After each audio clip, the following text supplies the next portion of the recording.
कळवा रुग्णालयाबाहेर आमचे प्रतिनिधी मनोज पोहोचलेले आहेत। मनोज, आपण कळवा रुग्णालयाबाहेर आहेत, काय अधिकचे अपडेट्स आपल्या हाती लागलेले आहेत? कुणी जखमी आहे त्या संदर्भातली काही माहिती मिळाली आहे आणि नेमकी ही दुर्घटना काय घडली त्या संदर्भात कोणाशी तुमचा संवाद झालाय का?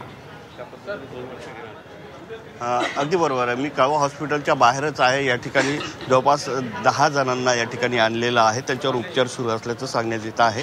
परंतु कळवा प्रशासनाच्या वतीने फक्त इतकंच सांगण्यात आलेलं आहे की जे एका जणाचा मृत्यू झालेला आहे, इतरांवर उपचार सुरू असल्याची माहिती दिलेली आहे। परंतु अधिकृतरित्या याची फक्त इतकीच माहिती सध्या आलेली आहे। कळवा रुग्णालयाच्या बाहेर मोठ्या प्रमाणात लोकांची, त्याचबरोबर कार्यकर्त्यांची असतील, विविध पक्षांचे कार्यकर्ते असतील, नातेवाईक असतील, यांची या ठिकाणी गर्दी झाल्याचं या ठिकाणी पाहायला मिळत आहे। या ठिकाणी मनसेचे नेते जे आहेत ते सुद्धा या ठिकाणी आलेले आहेत। आपण त्यांना विचारूया, त्यांना तुम्हाला सुरुवातीला काय माहिती मिळाली, कशा प्रकारची ही दुर्घटना झाली? आम्हाला सुरुवातीला माहिती मिळाली की ट्रेनमधून दिवा आणि कळव्याच्या मध्ये काही लोक ॲक्सिडेंटमध्ये पडलेले आहेत आणि त्यातल्या 5 जणांचा मृत्यू झालेला आहे आणि बाकीच्यांना जबर मार लागलेला आहे, अशी माहिती आम्हाला मिळाली। म्हणून आम्ही तात्काळ इथे आलेलो आहोत। मी माझ्याबरोबर BJPचे जिल्हाध्यक्ष आहेत। आम्ही इथे येऊन प्रशासन काय कशाप्रकारे व्यवस्था करते ते पाहण्यासाठी पुढे आलो होतो आणि आम्ही इथे आल्याच्यानंतर त्या सगळ्या पेशंट्सना इथे आता आणलेलं आहे। त्यात 2 मुली आहेत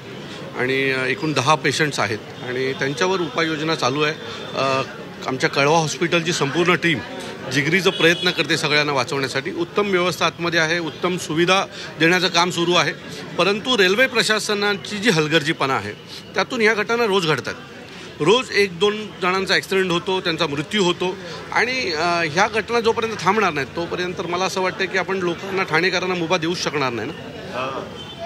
जो आपला हा रूट आहे, विशेषतः कल्याण ते ठाणेच्या दरम्यान मोठ्या प्रमाणात गर्दी असते।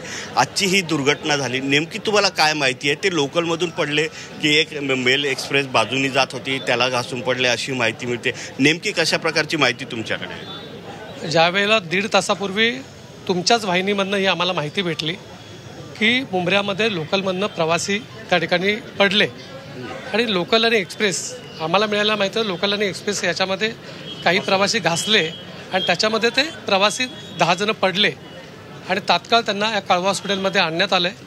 कळवा हॉस्पिटलमध्ये त्या ठिकाणी उपचार चालू आहेत। जे प्रवासी पडले त्यांची ओळख पटलेली आहे?